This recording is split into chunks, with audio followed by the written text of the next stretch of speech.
Good evening. The invariable mark of wisdom is to see the miraculous in the common. Welcome to BMC News Live in English, brought to you by Al Hilal Hospital and Medical Centers. I am Vinod Narayanan, joining you with the daily news updates. Today's headlines. Bahrain stressed the need to resolve conflicts through dialogue. 100 monitors to be trained for Bahrain Parliament and municipal elections. Saudi Passports Directorate released special stamp to mark National Day. Hong Kong will scrap COVID hotel quarantine from September 26. Indian Railways developed real-time train tracking system in collaboration with Indian Space Research Organization. News in detail. Bahrain stressed the need to resolve conflicts through dialogue. Bahrain has stressed the need to end wars and resolve conflicts through dialogue and international partnerships. Foreign Minister Dr. Abdul Latif Al-Zayani reiterated the country's commitment to peace and tolerance and its firm rejection of terrorism and hatred while delivering a speech at the 77th session of the United Nations General Assembly yesterday.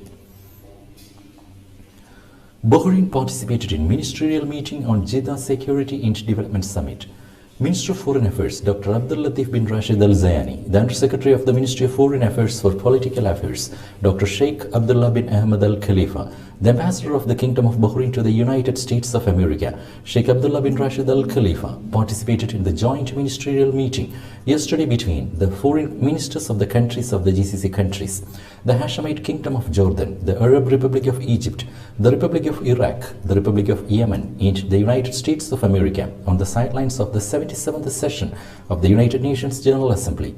They discussed the outcomes of the Jeddah Security and Development Summit with the participation of their Majesties and their Highnesses, the leaders of the GCC countries. The ministers also discussed aspects of bilateral cooperation in various fields and ways to enhance them to consolidate the foundations of security, development and stability in the region and achieving the aspirations and goals of the participating countries. The ministers reviewed the latest political and security developments on the regional and international level. 100 monitors to be trained for Bahrain Parliament and municipal elections. An anti-corruption watchdog that has been monitoring Parliament and municipal elections since 2002 is once again deploying its observers ahead of the national polls in November. The Bahrain Transparency Society continues to receive applications from citizens who have enrolled to be trained as election monitors. Bahrain International Airport marked Saudi Arabia's 92nd National Day. The Bahrain International Airport today marked Saudi Arabia's 92nd National Day, which reflects the solid, deep-rooted, distinguished relations between the two kingdoms and their brotherly people. Airport employees who were carrying the Saudi flag presented souvenir gifts to passengers coming from Saudi Arabia. Meanwhile, a folk group performed patriotic Al-Arda songs to express joy over precious occasion. Gulf Air brought home the world's most improved airline award. Gulf Air, the national carrier of the Kingdom of Bahrain, announced today the airline was named the winner of the world's most improved airline at the Skytrax World Airline Awards 2022, held earlier today at the Langham Hotel, London. The award comes as a testament to Gulf Air's strategy success, which the airline revealed in 2018, which aims at being more customer-centric and becoming the airline of choice in the region. The world's most improved airline is a key award that reflects an airline's quality improvement across the entire World Airline Awards program, evaluating an airline's change in the global rating and their performance improvements in different award categories. Bahrain to adopt measures to end begging in streets. Immediate measures along with awareness drives will be in place to end begging across the streets of Bahrain. According to a top official, the move comes amid rising concern about the rising number of beggars in many areas and neighborhoods. Brigadier Mohammed bin Dina, Director General of the General Administration for Information and Security Culture, said awareness drive will be carried out across the kingdom as an increase in the reporting of cases of begging. Expatriate killed by lightning strike on cruiser boat. An expatriate was killed yesterday in a lightning strike during a fishing sail on a cruiser boat. The head of Muharraq Governorate Prosecution said they were notified of the tragic incident by the Coast Guard General Command. According to public prosecution, 2 sailors were on the boat when lightning struck one of them. The men were on a fishing expedition in the Flashit Al Azam area as the waters went choppy amid a thunderstorm. Coast Guard patrol brought the deceased body to the Sitra port for a forensic doctor to examine. Prosecutors also examined the boat by sending a team to the accident scene. The investigation is still going. Today's COVID updates. COVID updates brought to you by Al Hilal Hospital and Medical Centers.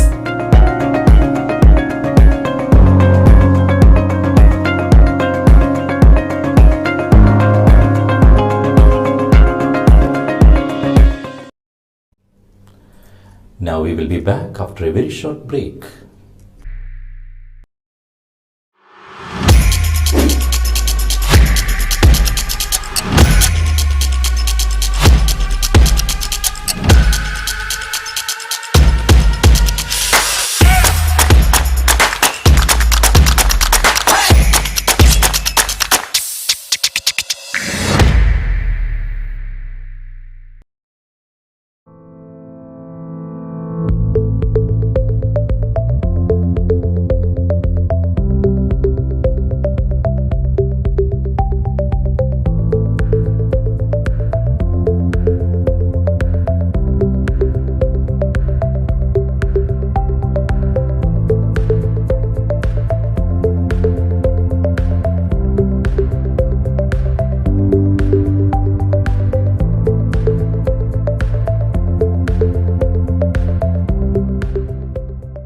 The 16th branch of Megamart and Macromart supermarkets in Bahrain has opened in Sahla.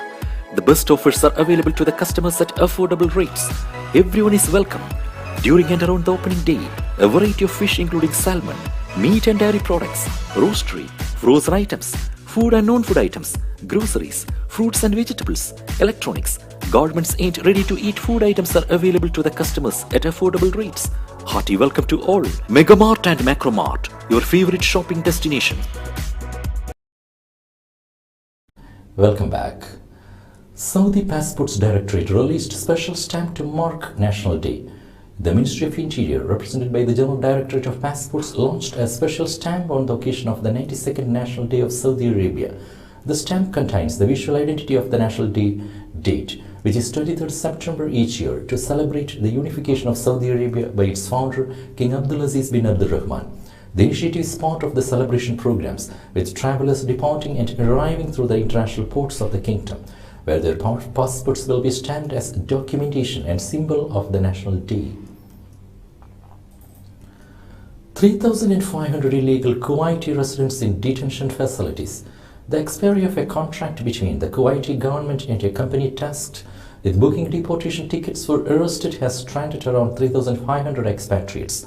They are now in detention facilities. The Kuwaiti Interior Ministry is facing a big challenge as the number of arrested illegal expatriates is on the rise, while the contract of the ticketing firm with the ministry has expired. The contract expired in mid-August and its renewal has not been approved yet. The deportation department has stopped receiving any would-be deportee unless he or she has a travel ticket, the sources said, adding that an ongoing security crackdown has swelled the numbers of illegals in custody. Sharjah Museums opened first of its kind interactive hall for archaeology. Sharjah Museums Authority has opened the country's first interactive hall that teaches children about archaeology and Sharjah's antiquities. Located at Sharjah Archaeology Museum, the hall that employs unconventional teaching methods provides children aged 4 to 12 years with the opportunity to learn about the origins and development of Sharjah's human culture, history, and development. The hall will help develop children's senses and stimulate their imagination. It will also test youngsters' understanding of significant archaeological findings that were uncovered in Sharjah and that date back to the Stone Age and to the early 80th centuries, revealing remarkable information about the populations of the emirate at that time. Hong Kong will scrap COVID hotel quarantine from September 26th. Hong Kong will scrap its controversial COVID-19 hotel quarantine policy for all arrivals from September 26th, more than 2.5 years after it was first implemented, in a long-awaited move for many residents and businesses in the financial hub. According to Reuters, all international arrivals will be able to return home or to accommodation of their choice, but will have to self-monitor for 3 days after entering the Chinese Special Administrative Hub. The government said on Friday, people will be allowed to go to work or school, but will not be allowed to enter restaurants for 3 days. A pre-flight PCR test, which was required for travelers to Hong Kong 48 hours before flying, will be replaced by a rapid antigen test. Indian Railways developed real-time train tracking system in collaboration with Indian Space Research Organisation. Indian Railways is installing a real-time train information system developed in collaboration with the Indian Space Research Organisation on locomotives for automatic acquisition of train movement timing at the stations, including that of arrival and departure or run-through, the Ministry of Railways said in a statement on Friday. Real-time train information system developed in collaboration with Indian Space Research Organisation is being installed on the locomotives for automatic acquisition of train movement timings at the stations, including that of arrival and departure on run-through. They get automatically plotted on the control chart of those trains in the control office application system, the ministry said. The ministry said the real-time train information system will give mid-section updates with a periodicity of 30 seconds. With that, we come to the end of today's news. Stay tuned for daily news updates in BMC News Live English at 7:30 p.m. every day. I'm Vinod Narayan signing off from BMC News Live. Good night.